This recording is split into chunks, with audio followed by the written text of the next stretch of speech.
Hey everyone, I hope you're having a great day. So before we get going, let me get the spoiler warning out of the way. If you haven't seen chapter 16 of The Mandalorian, The Rescue, then you should probably pause this video now.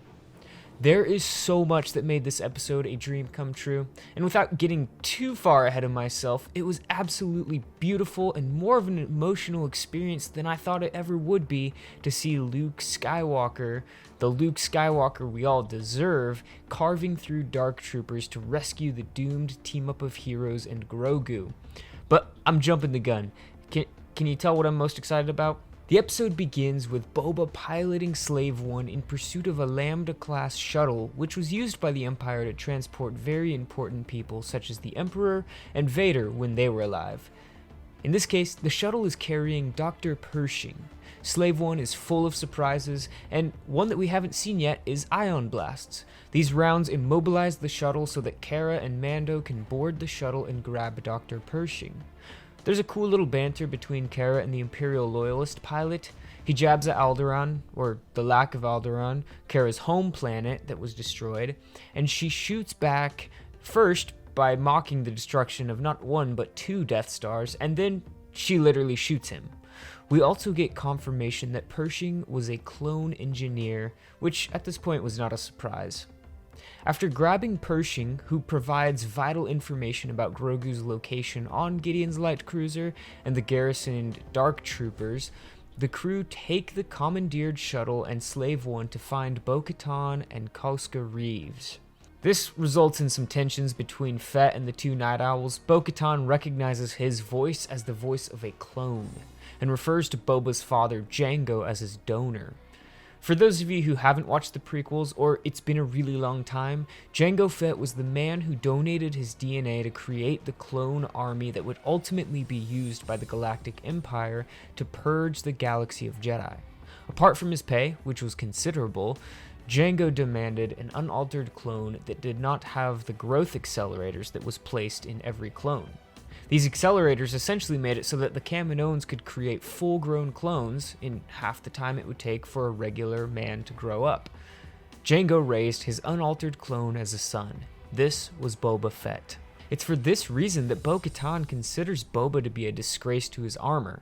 Obviously, Boba is not one to be trifled with, and a fight between Fett and Reeves breaks out. Bo puts an end to it, saying that had they fought the Empire like this, they would not have lost their planet Mandalore. And by the way, Boba makes it pretty clear that he does not care much about Mandalore. The rescue team resembles exactly what I was hoping for, minus Ahsoka, but I'm not too surprised there. But anyways, they hatch a plan to infiltrate Gideon's ship, and the plan is simple. The crew will pilot the Lambda shuttle as if they are Imperials under attack, while Boba uses Slave One to make the attack look convincing. This will allow them to fly into the cruiser through the tunnel used to deploy TIE fighters. While Din sits back, the women go forward, creating a diversion for him to sneak in and grab Grogu. As always, the action sequences are fantastic. We saw in chapter 15 that Fennec and Cara Dune are an effective duo, and that pair-up was made even better with the addition of Bo-Katan and Koska Reeves. They handle the stormtroopers with ease. Other than Cara Dune's gun jamming, their part of the plan went off without issue. Din's portion is a little bit more complicated. He barely makes it to the bay that keeps the Dark Troopers. I forgot to mention that these are Phase 3 Dark Troopers. Over the course of time, the Dark Trooper technology had produced soldiers that were so formidable that pretty soon the weakest part of the Dark Trooper was the soldier inside the armor. So Phase 3 eliminated that weakness by creating elite droids with blaster-resistant armor. The drawback is that they drew too much power to keep them activated at all times, and therefore it takes a couple minutes for them to activate. Din's goal was to reach them and seal the door so that they couldn't get out before they were fully powered. He is just too late though, and one makes it out. Din is barely able to handle this Dark Trooper, and if it weren't for the pure Beskar armor, Din would be smashed between a wall and the fist of a Dark Trooper. None of his weapons do anything except make the Dark Trooper mad. That is, until he stabs the Beskar spear through its head. Din ejects the remainder of the platoon of Dark Troopers into space, but this won't be the last we see of them. From here, Din finally makes it to Grogu's holding cell, and to nobody's surprise, Moff Gideon is waiting for Grogu. He tells Mando that he has everything he needs from the child, and that he only wanted to study his blood. He tells Din that he can take the child if he promises to leave. But this turns out to be a lie to get Din to let his guard down, because Gideon knows that he is no match for Din in a fair fight. Wielding the Beskar spear, Din fights Gideon, who wields the dark saber. Beskar is meant to be lightsaber resistant, but it's not lightsaber proof. We see that the spear is heating up during prolonged points of contact, and I imagine over more time, the saber would have cut through the Beskar spear. After Din defeats Gideon, he takes Grogu, the Darksaber, and the Moff to the command bridge, where the rest of the rescue team have gathered. Bo-Katan sees that Mando has the Darksaber and is clearly not happy. She was supposed to be the one to defeat Moff Gideon and claim the Darksaber. Without going into too much detail, the Darksaber was essentially the keys to the kingdom. The one who possessed it had the power to rule Mandalore. It was a necessary tool for Bo to unite the Mandalorians and take back their planet. Traditionally, one came into possession of the ancient lightsaber by defeating its previous owner in combat. Moff Gideon says it's not the saber that has the power, it's the story behind it. This provides an interesting tension though, because the last time we saw Bo-Katan with the Darksaber, it had been given to her by Sabine Wren, willingly. If it's been given to her before, then what is the problem with Din simply handing it over, as he was more than willing to do? To be honest, I'm not sure. But don't make the mistake of seeing this as a plot hole. There are a couple explanations that I can see. First, Sabine gave the Darksaber to Bo-Katan so that she could lead the Mandalorians and unite them. But that never happened. The Mandalorians are never united after Sabine gives the Darksaber. Could it be that Bo-Katan took the saber hoping that it was all she needed to rule, but then she was met by resistance from other Mandalorians because there wasn't a story of triumph behind her possessing the Darksaber? It wasn't really hers according to tradition. In a sense, Bo has tried using the Darksaber to unite after it was willingly given to her, and it didn't work. So it could be that she's intent on wielding the Darksaber the right way this time. And, well, that would require taking it from Din. The other explanation I could see is that the first time she got the Darksaber, it was already rightfully hers.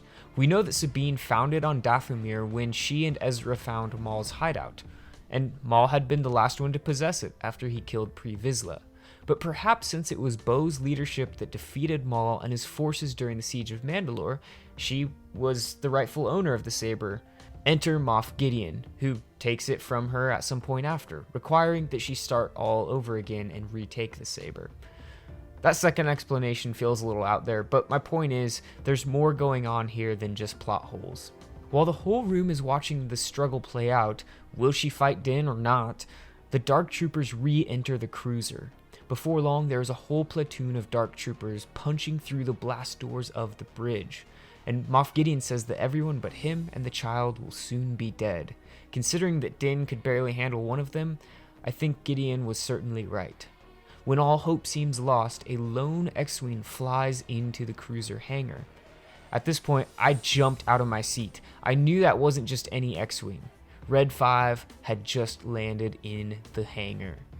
Security cams show a hooded figure striding through the halls of the cruiser, and suddenly a green lightsaber ignites and begins carving through the Dark Troopers. Luke Skywalker has come to save the day. This is the Luke Skywalker I wanted from the sequels. Luke in his prime, saving the day. I also really loved how much his lightsaber combat resembled his father's, Anakin Skywalker. Maybe it was the hood, but I was really reminded of Anakin on Mustafar as he cuts through the Separatist leadership in Revenge of the Sith. We also see Luke demonstrate a variety of classic Force powers: Force push, Force speed, Force grip. It was everything I could have asked for. Literally a dream come true to see Luke in action like that. As he enters the bridge and removes his hood, I was glad to see a de-aged Mark Hamill. I know there are a lot of people who thought it was distracting and didn't like it, and I get it. It wasn't perfect, but I was able to look well beyond that because this moment was just so beautiful. Luke was always the obvious Jedi to answer Grogu's call. It makes sense, as Luke is literally traveling the galaxy looking for new students and learning all he can about the Jedi. Jedi like Ezra and Cal certainly have a story to be told soon, but I just didn't see it fitting in this story. I had just finished drying my eyes after seeing the return of the Jedi himself when they gave us the goodbye between Grogu and Din. It really rounded out Din's character when he removed his helmet in front of everyone so that he could look at Grogu with his own eyes. Grogu asks permission to go with Luke, and Din responds by telling him to be brave, which really reminded me of Shmi Skywalker saying the same thing to Anakin just before he went with Qui-Gon Jinn. R2-D2 also shows up, and Grogu leaves with the iconic duo of Luke and R2, while Din watches them in tears.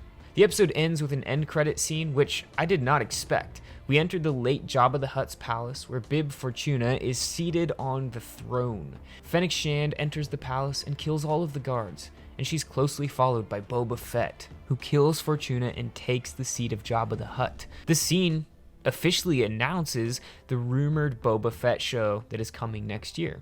Okay, so there's a lot in this episode. It left me with a lot of questions about the future of The Mandalorian, and I'm guessing that Season 3 will follow Din as he maybe joins Bo-Katan in retaking Mandalore. It'll be interesting to see how or if the two could resolve their Darksaber tension. Could Din become the ruler of Mandalore? He certainly would be a different kind of ruler than any of the previous rulers we've seen in canon. Would Bo-Katan even be okay with that? So many questions there. But to me it makes sense that they finished this storyline, the retaking of Mandalore, the uniting of Mandalorians.